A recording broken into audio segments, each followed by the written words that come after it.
तेनालीराम और कल्लू पहलवान की कहानी।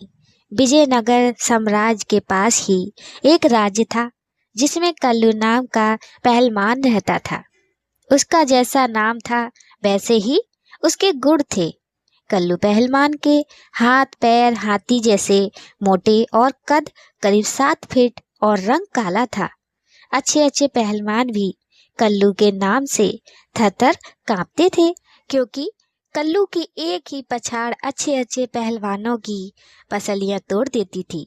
जिस राज में कल्लू रहता था उसमें कोई भी ऐसा पहलवान नहीं था जो कल्लू से मल्लयुद्ध कर सके। धीरे धीरे कल्लू को अपनी शक्ति का अत्यधिक अभिमान हो गया था। कल्लू ने विजयनगर साम्राज्य के बारे में सुन रखा था। वह चाहता था कि विजयनगर जाकर वह अपनी ताकत का लोहा मनवाए। कल्लू दम भरता हुआ विजयनगर में आया और वहां लोगों को मल्लयुद्ध की चुनौती देने लगा। लेकिन किसी भी नागरिक में इतना साहस नहीं हुआ कि वह कल्लू से मल्लयुद्ध करे। कल्लू का साहस इतना बढ़ गया कि वह विजयनगर शहर के किले के मुख्य गेट पर जाकर खड़ा हो गया और लोगों को चुनौती देने लगा। धीरे धीरे यह बात विजयनगर साम्राज्य के राजा कृष्णदेव राय तक पहुंची। राजा कृष्णदेव राय ने अपने मंत्रियों और सेनापतियों की सभा बुलाई और उनसे कहा कि हमारे राज्य में ऐसे पहलवान को ढूंढो जो कल्लू को मल्लयुद्ध में हरा सके। राजा ने मंत्रियों और सेनापतियों को एक दिन का समय दिया।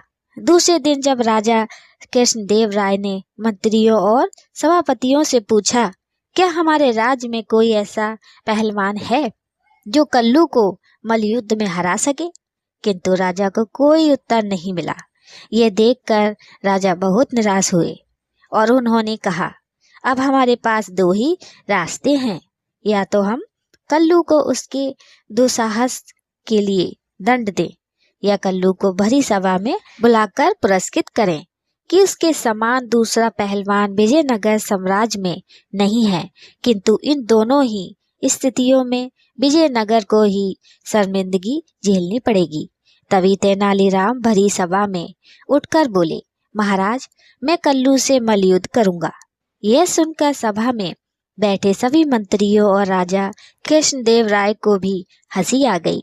राजा कृष्णदेव राय ने तेनालीराम से पूछा, तेनालीराम, क्या तुमने कल्लू पहलवान को देखा है और क्या तुम उससे मल्लयुद्ध कर सकोगे?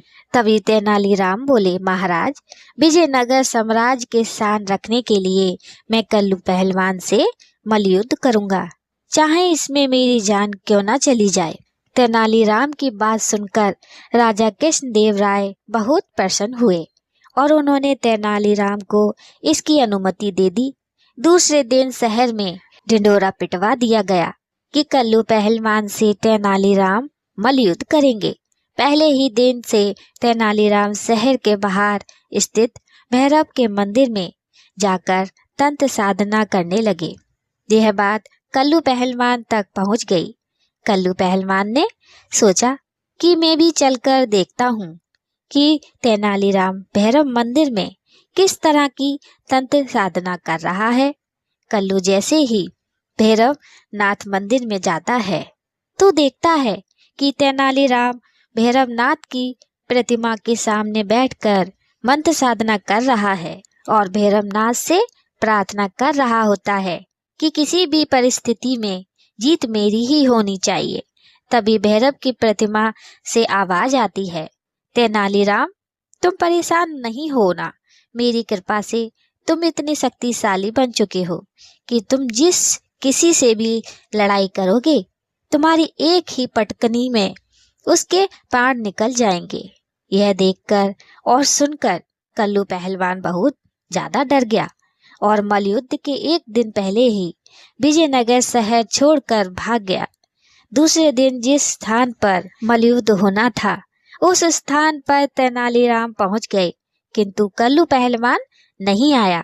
बहुत देर इंतजार करने के बाद भी कल्लू पहलवान के न आने पर तेनालीराम को विजेता घोषित कर दिया गया।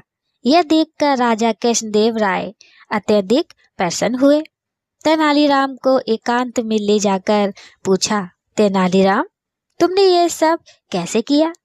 तेनालीराम मंद मंद मुस्कुराए और बोले, महाराज, मैंने तंत्र साधना की झूठी खबर कल्लू पहलवान तक पहुंचा दी थी, और जिस दिन वह मंदिर में आया उस दिन भैरवनाथ की मूर्ति के पीछे मैंने अपने एक आदमी को बैठा दिया और मैं उसी से वार्तालाप कर रहा था, जिसे सुनकर कल्लू पहलवान को लगा कि मैं सचमुच भैरवनाथ से बात कर रहा हूँ और उनकी कृपा से मुझ में असीम ताकत आ गई है। और इसी बात से वह डर गया और शहर छोड़कर भाग गया। इस तरह तेनालीराम ने हमेशा की तरह विजयनगर की लाज रखी और राजा कृष्णदेव राय ने हमेशा की तरह तेनालीराम को बहुत सारा धन धान्य देकर पुरस्कृत किया। दोस्तों, कहानी कैसी लगी कमेंट में बताइएगा, लाइक सब्सक्राइब शेयर भी कीजिएगा हमारी अगली कहानी के लिए। जय श्री राधे।